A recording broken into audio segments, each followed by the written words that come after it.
I've been friends with Jacob for 3 years now. We met right after the turning point of puberty, that awkward spike where hair sprouts from every comprehensible nook and cranny on your body, and testosterone drags you forward like a carrot on a stick.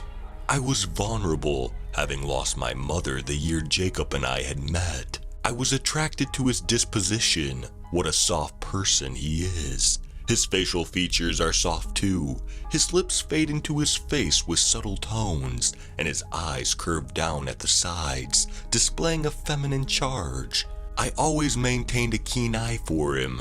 My friend Kat didn't like him at first glance. She was brought up in a crowded family by her housewife mother and pastor father, and her religious side unveiled itself when it helped her most. I think she was jealous of my blossoming friendship with Jacob. She used to hiss at me the words, "Satan himself transforms into an angel of light," through her woolen sleeve whenever he smiled at me. I've never been particularly religious. One night, when Jacob was sleeping over at my house, after a rowdy night of boisterous conversation and a potato chip dinner, he made it clear he wanted to go to bed. He lay on the blown-up mattress beside my bed. "Are you afraid of death?" he whispered into the cold night between us. "Not really," I responded bluntly, as you do to meaningless dialogue during a teenage sleepover.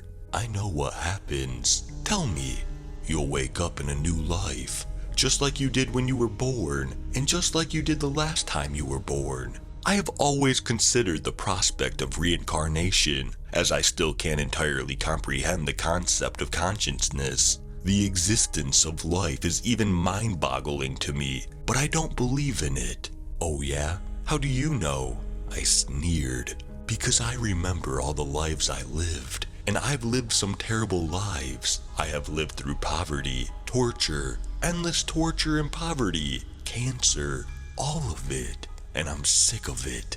I want to get out of it. Every time I die, I come back as every person who ever lived." He croaked with wet eyes. His sincerity is baffling. I'm a little spooked. This whole conversation is so sudden, and right after us having such a good time and laughing, I'm starting to think something's wrong with him.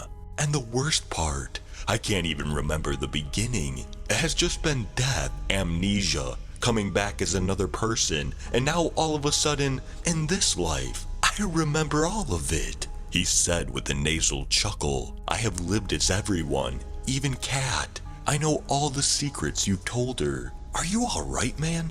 You're scaring me." I winced. "Is your pet goldfish alright? I think his name was Randy."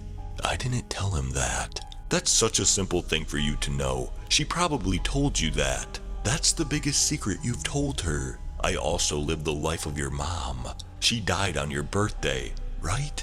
And that she died of a heart attack, and that your last words to her were, "Thank you for breakfast." Those were my last words to her. I was thanking her for the syrup pancake she made me on that morning of my birthday. She makes it better than anyone else.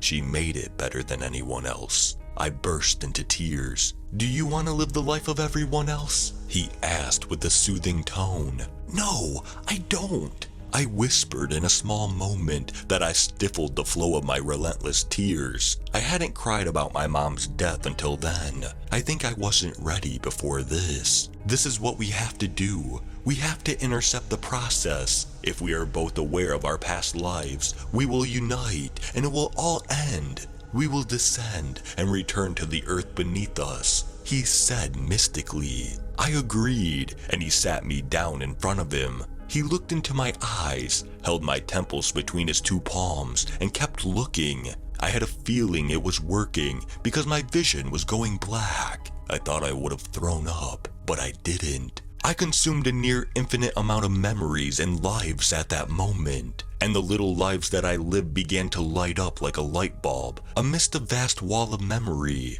I remember all the mothers I've had, and all the children I've had. I remember the life of Kat, and how she cut off all her friends after she graduated, and how she killed herself after college. I remember how it felt being stabbed and shot and burned alive many times over. I remember how it felt to starve in a little village, and how to stuff my face full of delicacies offered in some place in Bulgaria felt. In a way, it was liberating.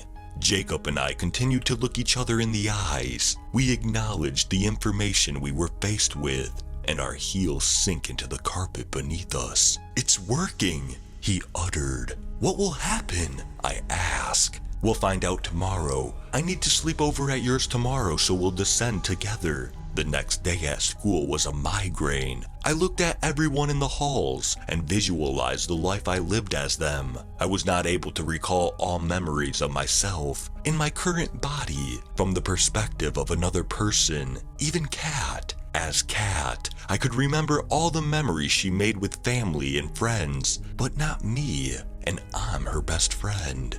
"Are you okay?" Kat asked me. My ankles are submerged in the ground at this point. "I'm fine," I spoke dismissively. At lunch break, the ground was up to my knees. Jacob was also in the ground as far as me, but nobody seemed to notice us being literally in the ground. When I got home, Jacob came with me. The ground was up to our groins now. The house was stark and bleak in a haunting way.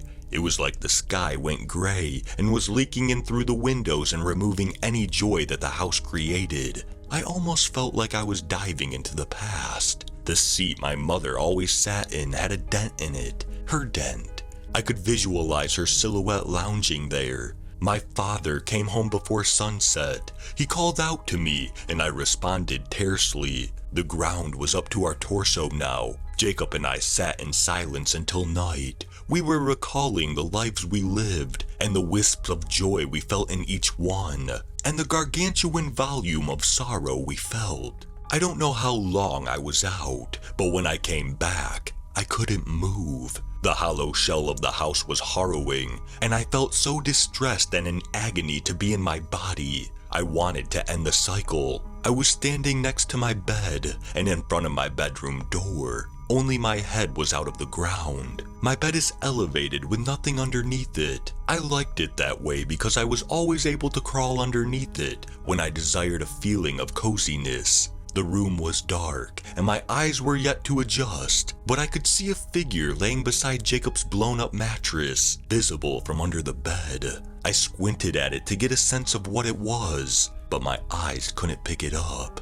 I don't know where Jacob is right now. I called out to him a few times, but all that responds is the echo of my presence, almost non-existent. I can see what the figure is now. I had a feeling it would be this, but I hope not. Otherwise, my journey with Jacob would have been for nothing. But it is. It's my corpse, staring at me with glassy eyes and a drooping mouth. My skin looks purple and sheen by the faint glow of blue light dripping in from the tightly closed shutters. A dark substance runs down my corpse face from its temples. I turn to the door, and Jacob stands before me. He is above ground, his feet digging into the carpet. He looks down at me. His smile is warped, and his eyes are blank. They look uncannily human. The shadows on his face obscure any other conceivable details. I feel myself sinking.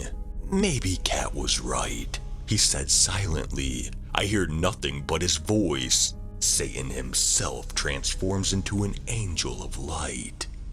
No God could save me now.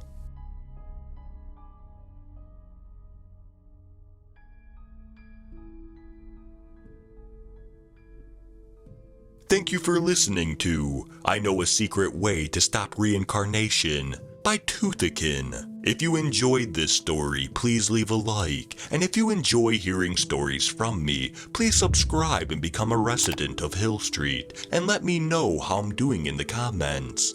And I hope all of you have a fantastic night.